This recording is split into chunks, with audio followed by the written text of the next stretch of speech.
السلام علیکم ورحمۃ اللہ۔ الحمد للہ رب العالمین والعاقبۃ للمتقین والصلاة والسلام علی اشرف الانبیاء والمرسلین، اما بعد فاعوذ باللہ من الشیطان الرجیم، بسم اللہ الرحمن الرحیم، ان اللہ وملائکتہ یصلون علی النبی یا ایھا الذین آمنوا صلوا علیہ وسلموا تسلیما، الصلاة والسلام علیک یا سیدی یا رسول اللہ وعلی آلک واصحابک یا سیدی یا حبیب اللہ۔ اللہ کی حمد و ثنا اور رسول اللہ صلی اللہ علیہ وسلم پر بے حد و شمار درود و سلام کے بعد، حضرات، اس ویڈیو کو بنانے کا، اس کلپ کو بنانے کا مقصد تاکہ عوام الناس کو، لوگوں کو یہ بتایا جائے کہ میں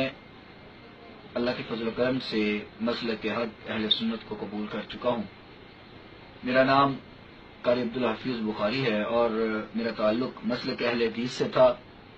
اور اہل حدیث یوتھ فورس ضلع لاہور کا میں ناظم تبلیغ بھی رہا ہوں، اور مرکزی جمعیت اہل حدیث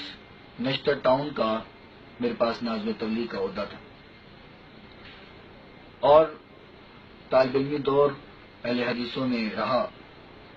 اس دوران بھی اور بعد میں بھی علماء کے ساتھ، اہل حدیث کے علماء کے ساتھ میں رہا۔ تو 2008 سے خطابت کے میدان میں ہوں، اور میرے علم میں ہے کہ مسلک اہل حدیث کے عقائد کیا ہیں۔ گاہے بگاہے علماء سے بات بھی ہوتی رہتی کہ گستاخانہ عقائد کو چھوڑ دیں، ہم رسول اللہ صلی اللہ علیہ وسلم کا کلمہ پڑھ کے مسلمان ہیں، اور اگر ہمارے دل میں حضور کی تعظیم نہیں ہے تو ہمارے مسلمان ہونے کا فائدہ بھی نہیں ہے۔ لیکن اس گفتگو کا کوئی اثر نہیں تھا، کیونکہ ان کے عقائد میں آقا علیہ الصلوۃ والسلام کی گستاخی، اولیاء کرام کی گستاخی شامل ہے، جس میں سر فہرست شاہ اسماعیل کی تقویۃ الایمان اور صراط مستقیم کتابیں جو زیر بحث رہتی تھی، اور اس کے اندر عبارات جو موجود ہیں وہ زیر بحث رہتی تھی۔ پھر مختلف علماء اکرام کے مناظرے سننے کو ملے اور علماء کی گفتگو سننے کا موقع ملا۔ تو بہت ساری وجوہات ہوتی ہیں کسی مسلک کو تبدیل کرنے میں اور عقیدہ تبدیل کرنے میں، لیکن کوئی ایک ہٹ یا ایک بات ایسی ہوتی ہے جو انسان کے دل کو بدل دیتی ہے۔ میں ٹاؤن شپ لاہور میں خطیب تھا، اور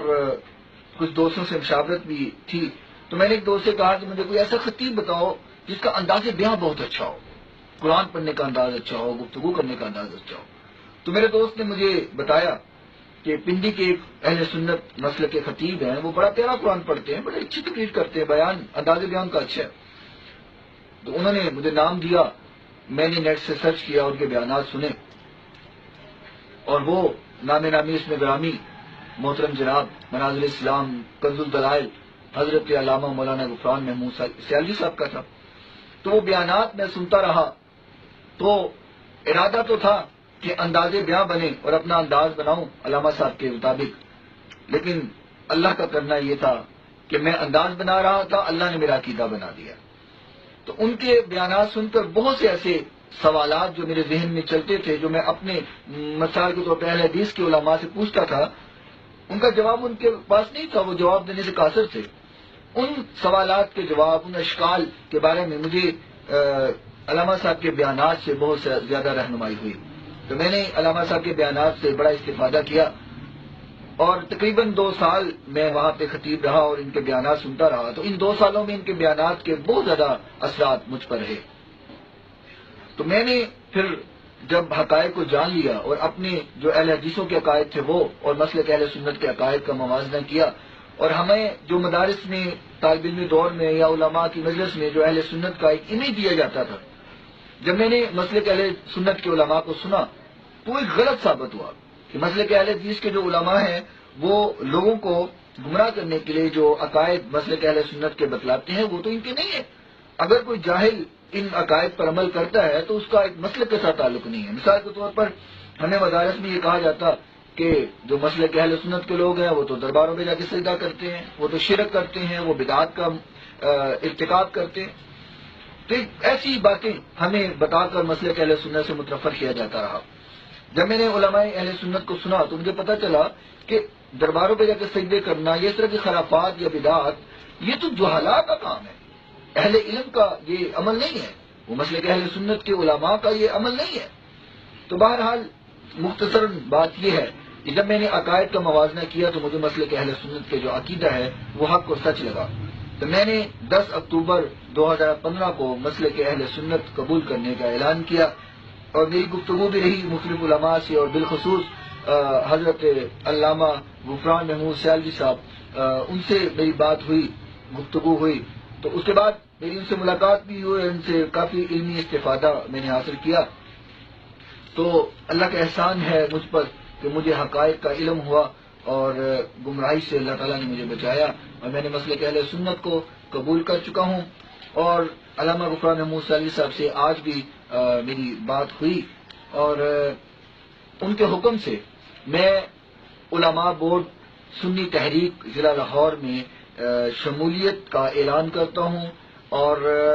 ایز اے کارکن سنی تحریک علماء بورڈ کا میں اپنے آپ کو قبول کرتا ہوں کہ میں کارکن کی حیثیت سے سنی تحریک علماء بورڈ میں کام کروں گا، اور تحریک کی طرف سے جو بھی ذمہ داری مجھ پر عائد کی جائے میں انشاءاللہ اللہ کے فضل و کرم سے اسے بخوبی نبھاؤں گا بھی اللہ کی توفیق سے، اور جو بھی تحریک کی طرف سے مجھے حکم دیا گیا، اور جو چیئرمین علماء بورڈ سنی تحریک علامہ غفران محمود سیالوی صاحب کی طرف سے جو بھی مجھے حکم دیا جائے گا انشاءاللہ اللہ کی توفیق کے ساتھ میں اس کو بخوبی نبھاؤں گا۔ تو میں آخر میں پھر یہی بات کہتا ہوں کہ اللہ کا احسان ہے، میں مسلک اہل سنت قبول کر چکا ہوں۔ اہل حدیث یوتھ فورس ضلع لاہور کا میں ناظم تبلیغ تھا، اور ان کے عقائد سے میں توبہ کر چکا ہوں، اور تمام سامعین و ناظرین سے التجا ہے کہ دعا کریں اللہ تعالیٰ مجھے استقامت عطا فرمائے، اور حضور علیہ الصلوۃ والسلام کے محبان و شاقان رسول صلی اللہ علیہ وسلم کے اندر ہی میرا شمار رکھے، اور گستاخوں سے مجھے تا زندگی بچا کے رکھے۔ اور میں شکر گزار ہوں علماء اہل سنت کا، اور بالخصوص علامہ غفران محمود سیالوی صاحب کا، کہ جن کے بیانات میری رہنمائی کا سبب بنے اور میری ہدایت کا سبب بنے۔ ان کے بیانات، ان کو تو پہلے علم اس بات کا نہیں تھا، وہ تو غائبانہ ہی ان کے بیانات میرے پاس پہنچتے رہے، تو اب الحمدللہ ان سے میری ملاقات بھی ہے، تو ان کے حکم پر ہی میں سنی تحریک علماء بورڈ لاہور کا رکن بننے کے لیے میں حاضر ہوں، اور ان کا حکم ہے کہ میں ان کا رکن بنوں، اور کارکن کی حیثیت سے میں انشاءاللہ کام کرنے کے لیے تیار ہوں۔ تمام احباب سے استقامت کے لیے، میرے لیے استقامت کے لیے دعا کی اپیل ہے، آپ استقامت کے لیے دعا کریں، اور میری حفاظت کے لیے کہ اللہ تعالیٰ میری حفاظت فرمائے اور مجھے سچے عقیدے پر استقامت عطا فرمائے۔ وآخر دعوانا ان الحمد للہ رب العالمین، والسلام علیکم ورحمۃ اللہ وبرکاتہ۔